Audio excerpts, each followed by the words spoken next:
அன்பு தமிழ் நெஞ்சங்களுக்கு மெர்சல் கெலாட்டாவின் அன்பு வணக்கம். வாங்க இன்றைய காணொளி இதோ.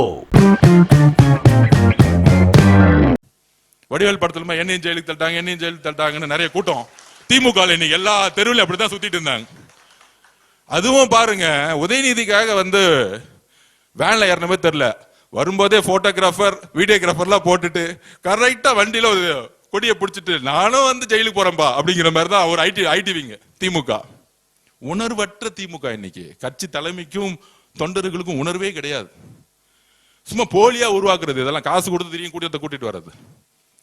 அப்ப 8:15 10:15 வரைக்கும், அதாவது நேத்து ஒரு பெண்களை அருவருப்பா பேசி அசிங்கமாக பேசிய உதயநிதி அவர்கள் இன்னைக்கு டாய்லெட் 2 மணி நேரம் உட்கார வச்சுட்டாங்க பாத்தீங்களா? அதுதான் காலமும் நேரமும். உங்க ஆணவம் இருக்கு பாத்தீங்களா? உங்க ஆணவத்தை டாய்லெட்ல உட்கார வச்சாங்க பாத்தீங்களா? வாழ்க்கை முழுசும் என்னைக்கு மறக்கவே மாட்டார் டாய்லெட்ல 2 மணி நேரம் உட்கார்ந்தது. போலீஸும் வெயிட் பண்ணிட்டே இருக்காங்க, என்னப்பா இவ்வளவு நேரம் டாய்லெட் போயிட்டு இருக்காரு.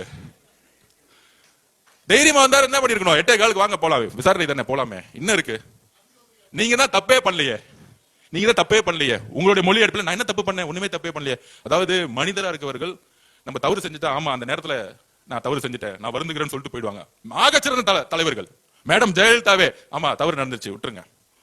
ஆனா வெளியே சிரிச்சிட்டு நான் எந்த தவறு செய்யலன்னு சொல்றாரு பாத்தீங்களா? இதுதான் ஆணவத்துடைய உச்ச கொடுமை. இன்னைக்கு ஆபாச நீதியாக ஒரு எதிர்கட்சி தலைவர் உட்கார்ந்துட்டு இருக்காரு. இனிமேட்டு அவர் ஆபாச நீதி தான் கூப்பிடணும், உதயநிதி கிடையாது. உறுதியாக சொல்றோம்.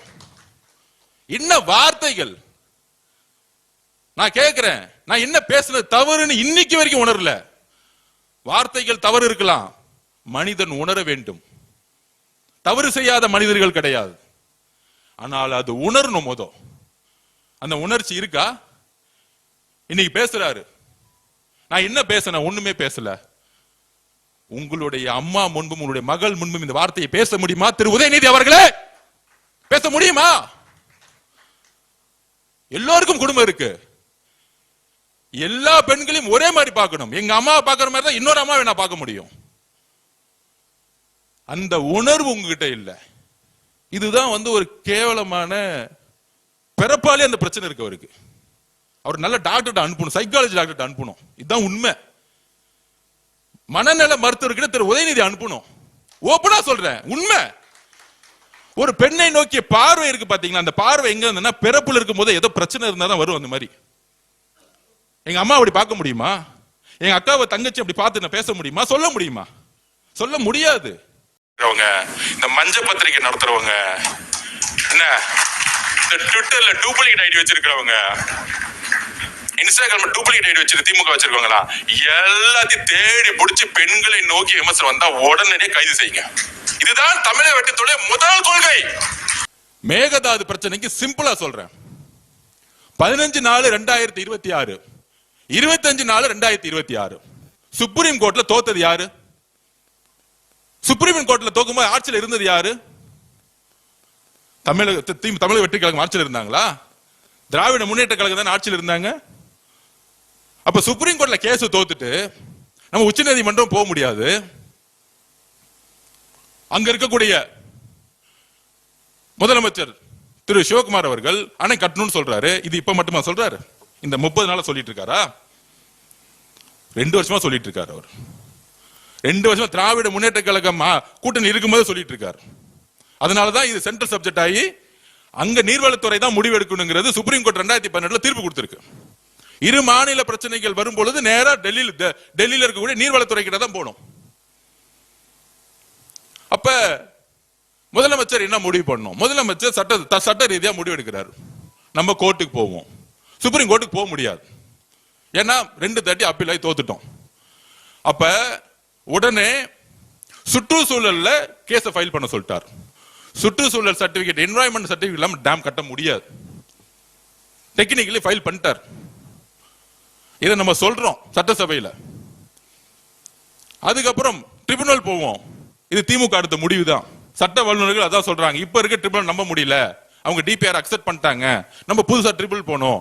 திராவிட முன்னேற்றம் கழகம் சொன்னதும் நம்ம சட்ட வல்லுநர் சொன்னதும் முதலமைச்சர் அக்சஸ் பண்ணி சட்டமன்றத்துல ஒரு மனதா தீர்மானம் பண்ணமா இல்லையா? அன்னைக்கு திராவிட முன்னேற்றத்துக்கு ஏதாவது கருத்து வேறுபாடு இருந்துச்சா?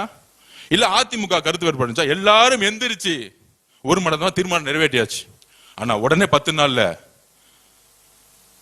10 வருஷமா மழை பிரச்சனை கிடையவே கிடையாது. இந்த வருஷம் மழை இல்ல. இந்த 10 வருஷமா சொன்ன டைம்ல மழை வந்துச்சு, தண்ணி வந்துச்சு. மழையினால தண்ணி வரல. உடனே அரசியல், தமிழக வெற்றி கழகம் வந்த பிறகு தண்ணி வரல. திருப்பியும் நம்ம நீர்வளத்துறை அமைச்சர் டிஸ்கஷன் பண்ணி அங்க இருக்கக்கூடிய ஒழுங்காற்றுக்குள்ள உடனடியா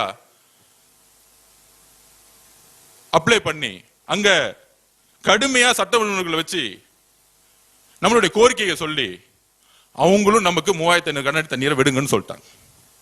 இங்க நம்ம எங்க தோத்துருக்கோம்? தண்ணி விடணும்னு சொன்ன பிறகு தண்ணி விடல. இது எப்பயுமே கர்நாடகா பண்ணும். உடனடியா உச்ச நீதிமன்றத்துக்கு போறதுக்கான ஆலோசனையை கொடுக்க சொல்லிட்டார் முதலமைச்சர். அந்த டிஸ்கஷன் போய்கிட்டே இருக்கு. திருப்பி மழை அங்க வந்துருச்சு. அதனால 16,000 கனஅடி 20,000 கனஅடி தண்ணி விட்டு ஆரம்பிச்சுட்டாங்க. அப்ப இந்த காவேரி பிரச்சனைக்கு நம்ம எங்க தவறு செஞ்சிருக்கோம்? அப்ப என்ன மாதிரி சூழ்ச்சி அரசியலை இந்த தமிழகம் மட்டும் உருவாக்குறாங்க, பொய்யான அரசியலை உருவாக்குறாங்க.